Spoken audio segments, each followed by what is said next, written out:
గెలిపే లక్ష్యంగా వైనాట్ 175 అని చెప్పి సిద్ధం అని చెప్పి మేము సిద్ధంగా ఉన్నామని చెప్పి అన్ని రకాలుగాను మేము ముందుకెళ్తున్నాం. ఎన్నికల నోటిఫికేషన్ వచ్చినాక రాకముందు మేనిఫెస్టో కూడా రిలీజ్ చేస్తారు. ఎందుకు అంత కంగారు?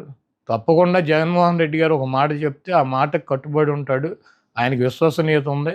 ఆయన చెప్పినటువంటి మాట నిలబెట్టుకుంటాడు అన్నటువంటి నమ్మకం ఉంది ప్రజలకి. అదేవిధంగా మాకు 175 నియోజకవర్గాల్లో అభ్యర్థులు ఉన్నారు.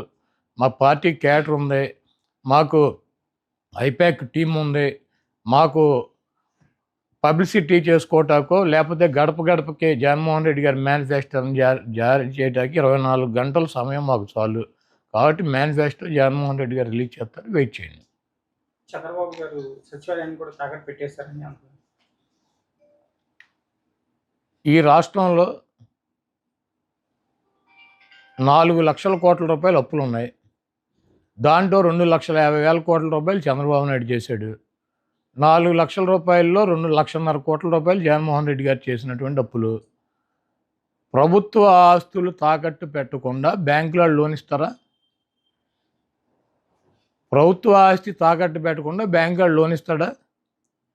పలానా తాకట్టు పెట్టాలి, పలానా తాకట్టు పెట్టకూడదు, పలానాది మార్టిగేజ్ చేయాలి, పలానా షూటీ చేయాలని ఏమన్నా డాక్టర్ బిఆర్ అంబేద్కర్ గారు రాజ్యాంగంలో రాశారా? సెక్రటేరియట్ ఏంటి చంద్రబాబు గడిదా? ప్రభుత్వం అంది. ప్రభుత్వం డబ్బులు కావాల్సి వచ్చినప్పుడు, ప్రజలకు అవసరమైనప్పుడు, బ్యాంకుల్లో డబ్బులు కావాల్సి వచ్చినప్పుడు మార్టిగేజ్ చేస్తారు, తాకట్టు పెడతారు, మళ్ళీ డబ్బులు కడతారు, రిలీజ్ చేసుకుంటారు. సెక్రటేరియట్ అని ఇది బాబుగడి సొత్తా, చంద్రబాబు గడి బాబుగడి సొత్తా? ఇది తాకట్టు పెట్టారు, అది తాకట్టు పెట్టారంటే వీడు పెట్టినయే పెట్టాలా? కానీ చంద్రబాబు నాయుడు పెట్టినటువంటి ఆస్తులు తాకట్టు పెట్టాలి. ఏమైనా రూల్ ఉందా? రాజ్యాంగంలో రాసి ఉందా? పలానా ఆస్తి పెట్టాలి, పలానా ఆస్తి పెట్టకూడదు. అది ప్రభుత్వం ఇష్టం. వాళ్ళు బ్యాంకర్స్తో మాట్లాడి బ్యాంక్ వాళ్ళు డబ్బులు కావాలన్నప్పుడు వాళ్ళు ఏదో ఒకటి మార్టిగేజ్ అడుగుతారు. ప్రభుత్వ ఆస్తి ప్రభుత్వం వాళ్ళు దాన్ని బట్టి వాళ్ళకు ఉన్నటువంటి వెసులుబాటుని బట్టి పెట్టుకుంటారు. సెక్రటేరియట్ పెట్టేశారు. సెక్రటేరియట్ ఎంత? 10 ఎకరాల పొలం. దాన్ని తాకట్టు పెడితే దాని విలువ ఎంత? 10 కోట్లు, లేకపోతే ఎకరం 20 కోట్లు ఉంటుంది, 2 కోట్లు ఉంటుంది, 20 కోట్ల ఆస్తి. ఒక సచివాలయమే పెట్టారా? నువ్వేం పెట్టలేదా గతంలో? ఈ చంద్రబాబు నాయుడు అనేవాడు ఒకటి చిల్లర రాజకీయ నాయకుడు.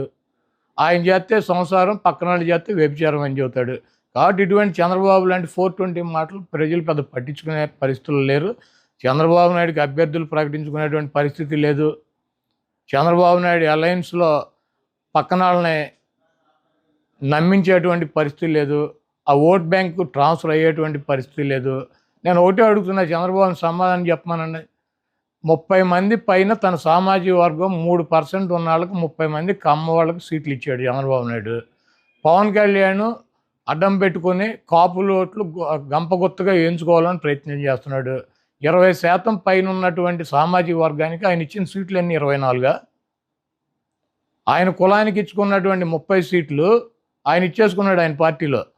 మరి 20% సామాజిక వర్గం ఉండి వాళ్ళ ఓట్లతో గెలవాలని చెప్పి ప్రయత్నిస్తున్నటువంటి చంద్రబాబు పవన్ కళ్యాణ్కి ఇచ్చే సీట్లన్నీ 24గా? దాంట్లో అసలు 10-14 సీట్లు తెలుగుదేశం పార్టీ పోటీ చేసినా ఓడిపోయేటువంటి డిస్పోజల్ సీట్లు ఇచ్చాడు.